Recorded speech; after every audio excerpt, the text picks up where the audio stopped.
हाँ तो बच्चों, आज हमारी वीडियो का विषय है अलंकार।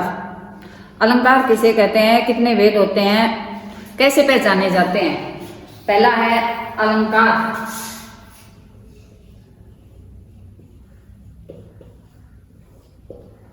इसका अर्थ क्या है? अलंकार कहते किसे हैं? अलंकार का संक्षेप ये शाब्दिक अर्थ है अलंकृत करना। अलंकार का शाब्दिक अर्थ है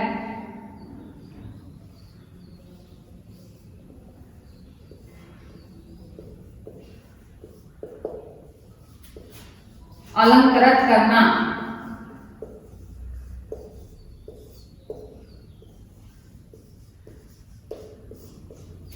शोभा बढ़ाना।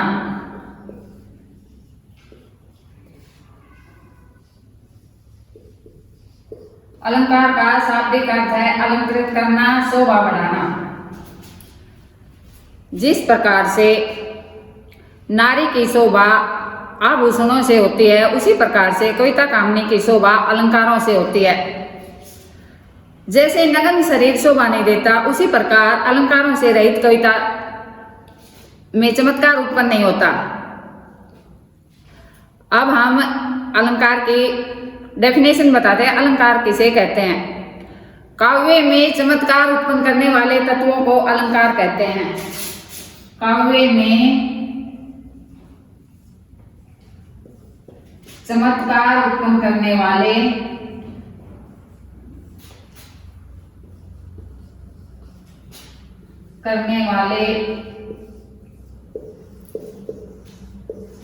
तत्वों को अलंकार कहते हैं।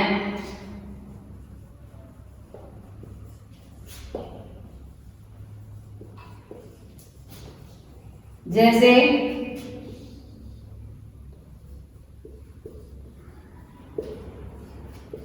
अनुप्रास,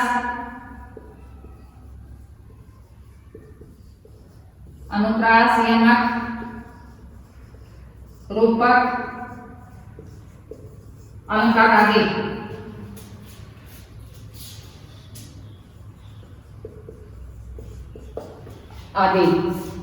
अब है अलंकार के कितने भेद होते हैं? अलंकार के कितने भेद होते हैं? अलंकार के कितने भेद होते हैं?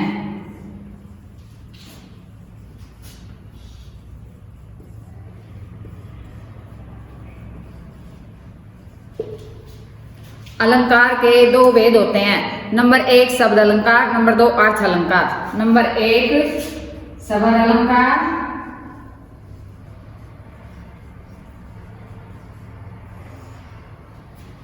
नंबर 1 शब्द अलंकार, नंबर 2 अर्थ अलंकार।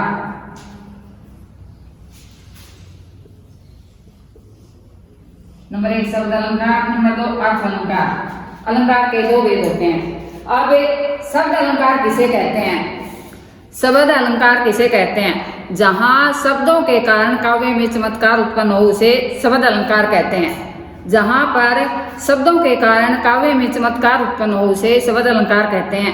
अर्थ अलंकार, जहां अर्थों के कारण काव्य में चमत्कार उत्पन्न हो, उसे अर्थ अलंकार कहते हैं। अब ये देखो, शब्द अलंकार के अंतर्गत कौन कौन से आते हैं और अर्थ अलंकार के अंतर्गत कौन कौन से आते हैं। शब्द अलंकार के अंतर्गत आते हैं अनुप्रास, अनुप्रास अलंकार, अनुप्रास अलंकार, यमक अलंकार, यमक अलंकार और तीसरा है श्लेष अलंकार, श्लेष अलंकार। अब शब्द अलंकार के अंतर्गत आ गए 1 2 3। अर्थ अलंकार, जहां काव्य में अर्थों के कारण चमत्कार उत्पन्न हो, उसे अर्थ अलंकार कहते हैं। अर्थ अलंकार के अंतर्गत देखो रूपक, रूपक अलंकार, उपमा अलंकार, उपमा अलंकार, उत्प्रेक्षा,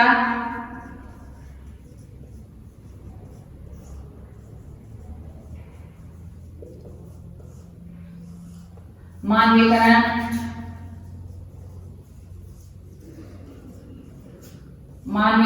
उत्प्रेक्षा, मानवीकरण, अतिशयोक्ति, अन्योक्ति, ये सभी अर्थ अलंकार के अंतर्गत आते हैं।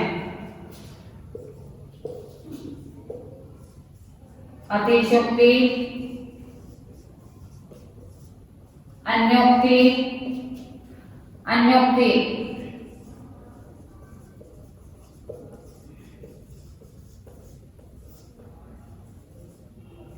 अलंकार, मानवीकरण, अलंकार, इनके नीचे सभी के साथ अलंकार लिखना है।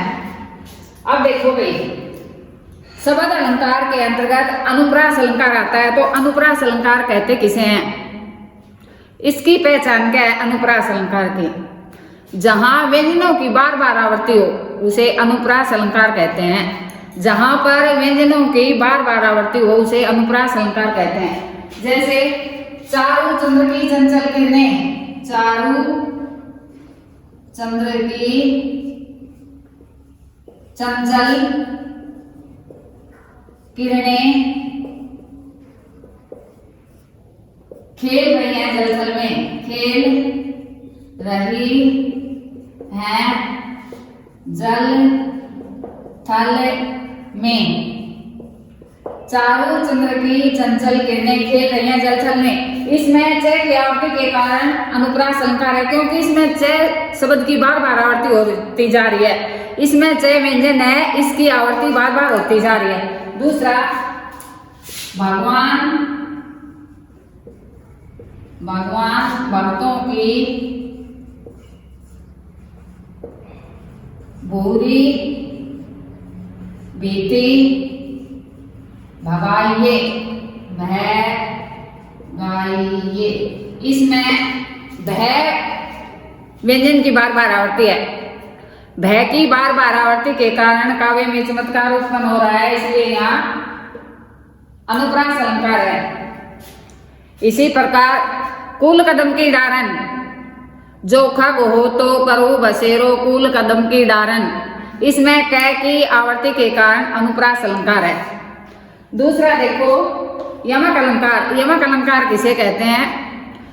जहां पर एक शब्द बार बार आए और हर बार उसका अर्थ अलग अलग निकले। एक शब्द बार बार आता जाए और हर बार अलग अलग अर्थ देखता जाए, उसे यमक अलंकार कहते हैं। जैसे काली घटा का घमंड घटा, काली घटा का घमंड घटा, काली घटा का घमंड घटा। इसमें घटा होता है घटाना, कम करना। दूसरी घटा है आकाश में छाने वाली घटा। जगती जगती की मूक प्यास, जगती जगती जगती की मूक प्यास। इसमें जगती का अर्थ है जागना और जगती का अर्थ है संसार। जगती जगती बार बार आ रहा है, इसलिए इसमें यमक अलंकार है। ऊंचे घोर मंदिर के अंदर रहने वाली, ऊंचे घोर मंदिर के अंदर रहती है। मंदिर का अर्थ है महल, पर्वत। बार बार मंदिर शब्द आ रहा है। ऊंचे घोर मंदिर के अंदर रहने वाली, ऊंचे घोर मंदिर के अंदर रहती है। इसीलिए यमक अलंकार की पहचान है जहां एक शब्द बार बार आए और हर बार अलग अलग अर्थ देखता जाए। तीसरा है सलेश। सलेश का अर्थ है चिपकना। इसका अर्थ है चिपकना। सलेश का अर्थ है चिपकना, जहां एक शब्द एक बार आए और उसके अनेक अर्थ निकले। एक शब्द एक बार आए लेकिन अर्थ बहुत सारे दे। जैसे रहीमन पानी राखिए, बिन पानी सब सून, पानी गए न उबरे, मोती मानुष चून। इसमें पानी शब्द अनेक अर्थ दे रहा है। एक में मोती का अर्थ में दे रहा है, एक में इज्जत या सम्मान के अर्थ में दे रहा है और एक में चून के अर्थ में दे रहा है।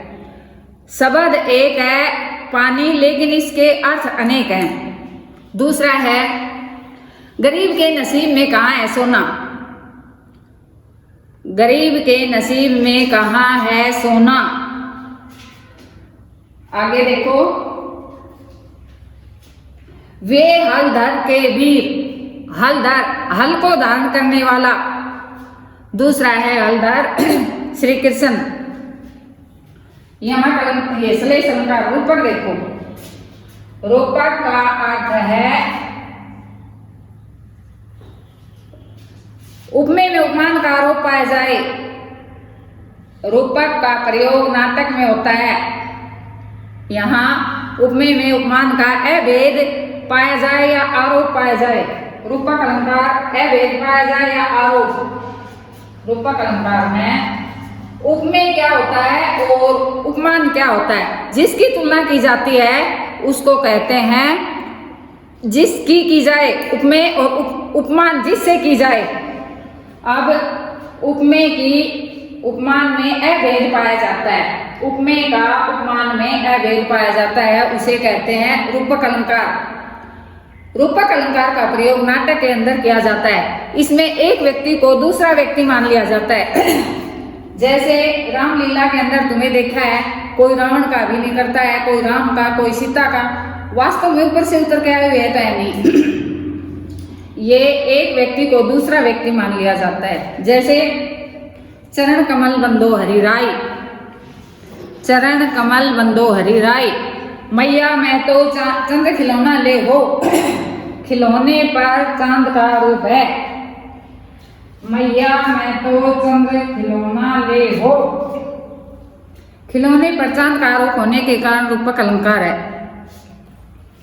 यहाँ रूपक अलंकार में मैं तो चरण कमल बंदो हरि राय, चरण रूपी कमल, चरणों पर कमल का आरोप। भजु मन चरण कमल अविनाशी, ये भी रूपक अलंकार है। अब है उपमा। उपमा अलंकार किसे कहते हैं, कितने भेद होते हैं। उपमा अलंकार रूप गुणों की समानता के कारण उपमेय की उपमान से तुलना की जाए। जहां पर रूप गुणों की समानता के कारण उपमेय की उपमान से तुलना की जाए उसे उपमा अलंकार कहते हैं। जैसे एक व्यक्ति की दूसरे व्यक्ति से रूप गुणों की समानता की जाए। सीता गीता से सुंदर लिखती है, मोहन सोहन से सफेद रंग का है। एक व्यक्ति की तुलना दूसरे व्यक्ति के साथ की जाती है, रूप के साथ, गुणों के साथ, लिखाई के साथ, कुछ भी हो। अब उपमेय और उपमान।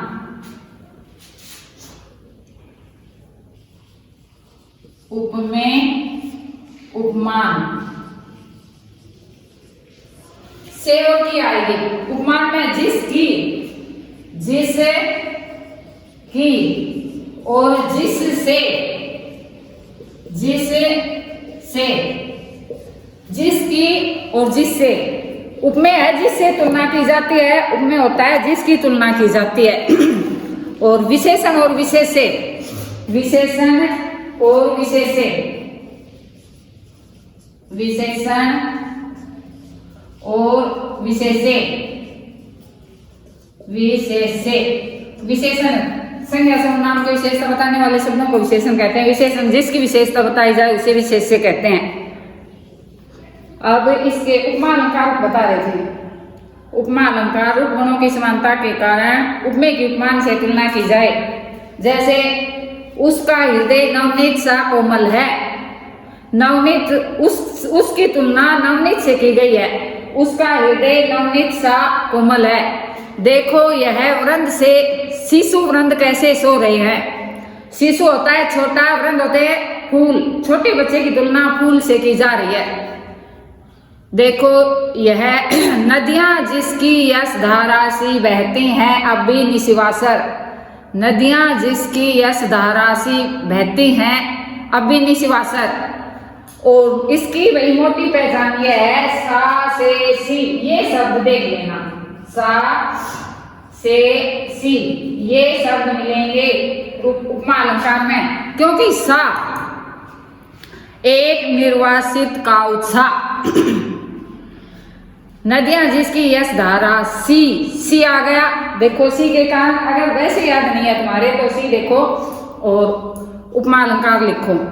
इससे आगे है उपमा अलंकार में 4 अंग है, उपमेय, उपमान, विशेषण, विशेष्य और साधारण धर्म।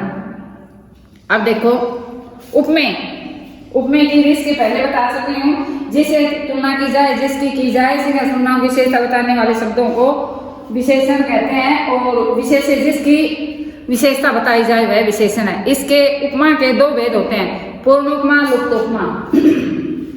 इसके होते हैं 2 भेद, पूर्ण उपमा और लुप्त उपमा।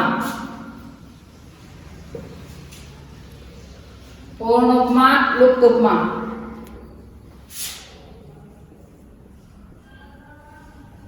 पूर्ण उपमा, लुप्त उपमा।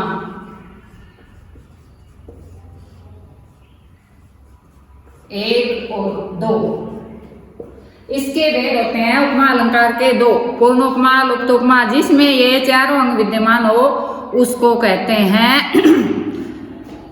पूर्ण उपमा, जिसमें एक अंग भी गायब हो उसको कहते हैं लुप्त उपमा। चारों अंग कौन से? उपमेय, उपमान, विशेषण, विशेष्य और साधारण धर्म। इसके आगे है, इसके उदाहरण देखो उपमा अलंकार के। उसे काल मारे क्रोध का, तनु कांपने उसका लगा। उसे काल मारे क्रोध का, तनु कांपने उसका लगा। मानो हवा के जोर से सोता हुआ सागर जगा।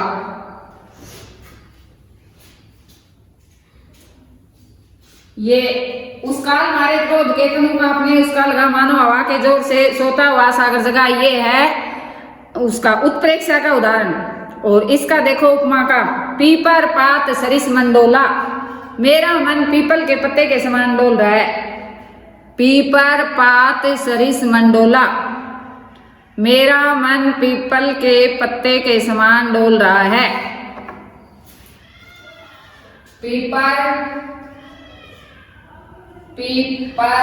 पात सरिस मंडोला।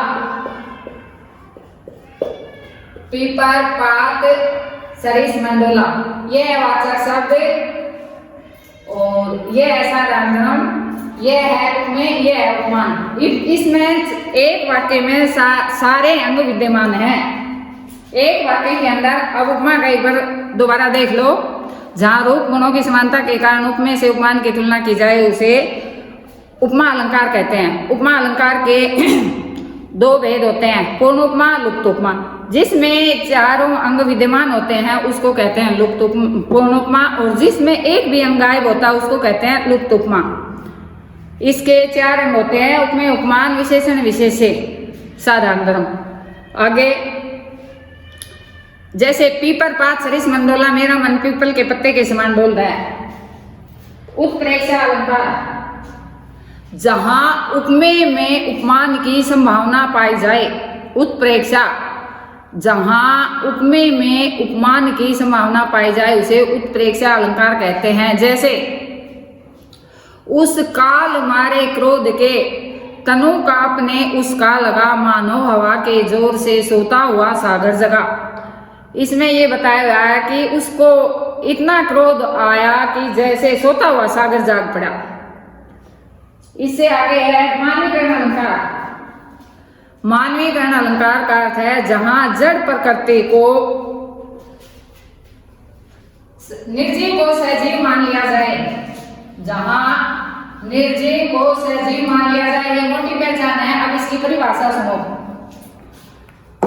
मानवीकरण, जहां जड़ प्रकृति पर मानवीय भावनाओं का आरोप हो। जहां जड़ प्रकृति पर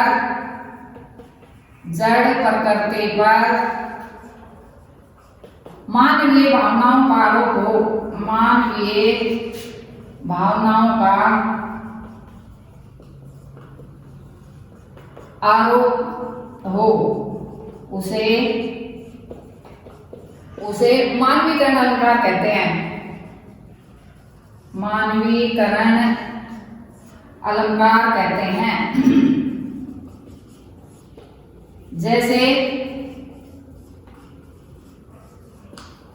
जैसे मेघ आए बड़े बंठन के सज के सवर के। जैसे मेघ आए बड़े बंठन के सज के सवर के। बादल गरजो।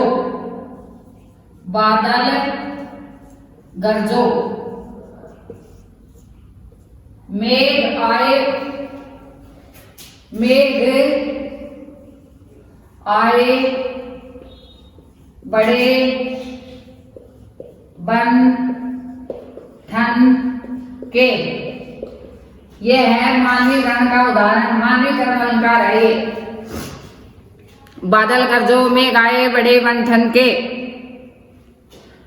नदी तट से लौटती गंगा। नदी तट से लौटती गंगा नहाकर सुवासित भीगी हवाएं।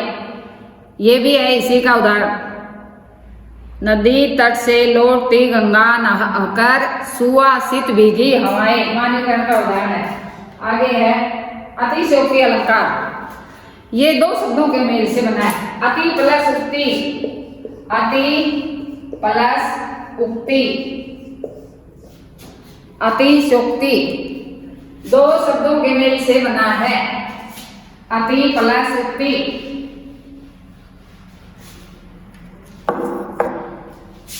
अति का अर्थ है बहुत अधिक।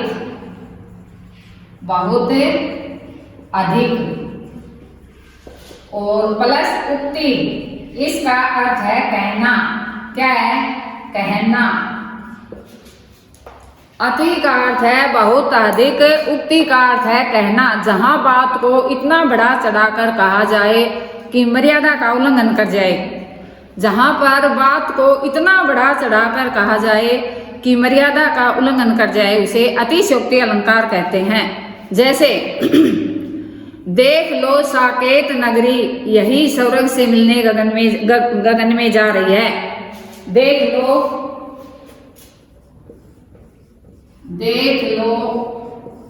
साकेत नगरी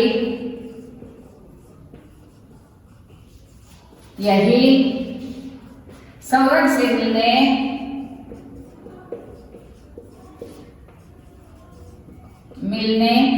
गगन में जा रही है। देख लो साकेत नगरी यही स्वर्ग से मिलने गगन में जा रही है। गगन में जा रही है। राणा ने सोचा इस बार तब तक चेतक था उस पार। भाई राणा ने मन में विचार आया था तभी घोड़ा दूसरी तरफ निकल गया। राणा की पुतली फिरी नहीं तब तक चेतक मुड़ जाता था। बात को इतना बढ़ा चढ़ाकर कहा गया है पूछो मत। हनुमान की पूंछ में लग न पाई आग लंका सीकरी जल गई गए निशाचर भाग। इसमें देखो कितनी छोटी सी बात को बहुत बढ़ा चढ़ाकर बताया गया है। जैसे हनुमान की पूंछ में आग भी नहीं लगने पाई तब तक सारी लंका रूपी राक्षसी जलकर राख हो गई। अब आगे है अन्योक्ति। अन्योक्ति अलंकार किसे कहते हैं? अन्योक्ति जहां अप्रस्तुत के माध्यम से प्रस्तुत का वर्णन हो। जैसे भाई कोई तुम्हारी प्रशंसा तुम्हारे सामने नहीं कर रहा पीछे से कर रहा है। अप्रस्तुत के माध्यम से प्रस्तुत का वर्णन हो उसे अन्योक्ति अलंकार कहते हैं। जैसे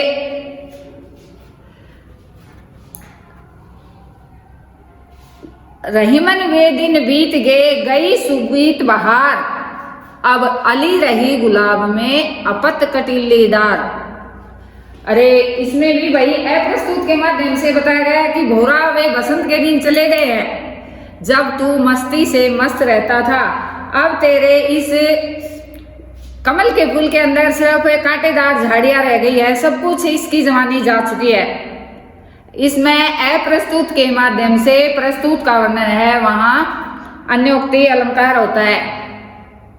अब भैया हमारा अलंकार वाला चैप्टर समाप्त हो चुका है और कल आपने ये तैयारी करनी है, याद करके आना है और लिख के भी जाना है।